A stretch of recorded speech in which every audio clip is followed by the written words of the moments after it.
خوش آمدید اس نیا ایکسپلینر میں۔ آج کے اس جائزے میں ہم مل کر ایک بہت ہی دلچسپ اور حیرت انگیز سفر پر نکلنے والے ہیں۔ ہم بالکل آبجیکٹیولی دیکھنے والے ہیں کہ کیسے 7ویں صدی کی ایک کمپلیٹلی زبانی روایت محفوظ ہوتی ہوئی آج دنیا بھر کا ایک عالمی اور معیاری متن بن چکی ہے۔ اگر تھوڑا غور کیا جائے تو یہ ایک بہت بڑا تاریخی معمہ ہے۔ آخر یہ کیسے ممکن ہوا کہ صدیوں پہلے جو بات ایک امی اور قدیم معاشرے میں زبان سے فرمائی گئی وہ آج تک پوری دنیا کے لیے بالکل اسی حالت میں محفوظ ہے؟ چلیے اس راز کی تہہ تک پہنچنے کی کوشش کرتے ہیں۔ اس کہانی کا سرا جڑتا ہے 1972 کی ایک ایسی دریافت سے جو بالکل کسی تھرلر فلم کا سین لگتی ہے۔ یمن کی صنع مسجد میں تعمیراتی کام کے دوران مزدوروں کو اچانک آثاریاتی مخطوطات یعنی اینشنٹ مینوسکرپٹ سے بھری 20 آلو کی بوریاں ملی۔ یہ ہزاروں چھپے ہوئے ٹکڑے تھے جو صدیوں سے وہاں خاموشی سے دفن تھے۔ لیکن ان قدیم نسخوں کی اہمیت واقعی سمجھنے کے لیے ضروری ہے کہ پہلے اس سفر کی جڑوں تک جایا جائے، واپس اس 7ویں صدی کے سخت اور دھوپ سے تپتے عرب میں جہاں اس ریولیشن کا آغاز ہوا تھا۔ اس دور میں جب کتابیں عام طور پر موجود نہیں تھیں تو حفاظت کا سارا دار و مدار حفاظ پر تھا۔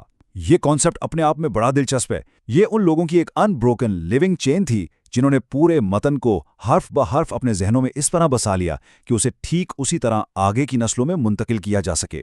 تو یہاں ایک بہت ہی زبردست جول ٹریک نظام سامنے آتا ہے۔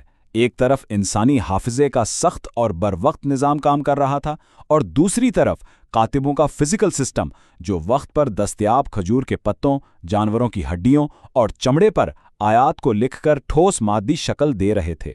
خیر، وقت کے ساتھ جب اسلامی ریاست بہت تیزی سے پھیلی اور مختلف محاذوں پر جنگوں کا سامنا ہوا تو اس انفارمل دو رخ نظام کے سامنے ایک بڑا کرائسس کھڑا ہو گیا۔ اب وقت آ چکا تھا کہ ان سب کو ایک معیاری ترتیب میں لایا جائے۔ اس ٹائم لائن کو دیکھنے سے اندازہ ہوتا ہے کہ یہ کیسا کرٹیکل فیز تھا۔ جنگ یمامہ میں جب بہت سے حفاظ شہید ہوئے تو یہ سیریس خطرہ پیدا ہو گیا کہ کہیں حفاظت کا نظام ٹوٹ نہ جائے۔ پھر وہاں سے خلیفہ ابو بکر کا پہلا مجموعہ مرتب کرنا اور بالآخر خلیفہ عثمان کا اس متن کو پوری دنیا کے لیے سٹینڈرائز کرنا، یہ ایک انتہائی منظم عالمی قدم تھا۔ سب سے اہم پوائنٹ اس دور کا یہیں پر ہے۔ یہ جو معیاری رسم قیام کیا گیا یہ بیسکلی کانسوننٹس کا ایک اتھارٹیٹیو ڈھانچہ تھا۔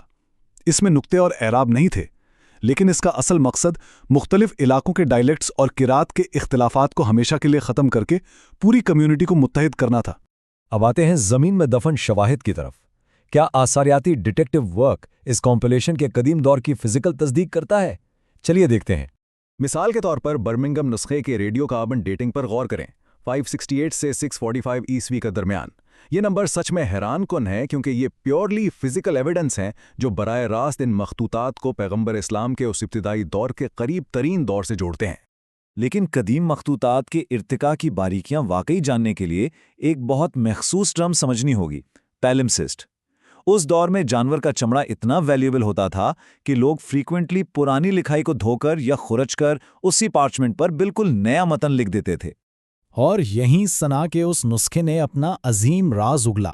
جب ایکیڈیمکس نے اس پیلمسسٹ کو الٹرا وائلٹ روشنی کے ذریعے سکین کیا تو اپر ٹیکسٹ کے ٹھیک نیچے ایک چھپا ہوا پرانا متن دریافت ہو گیا۔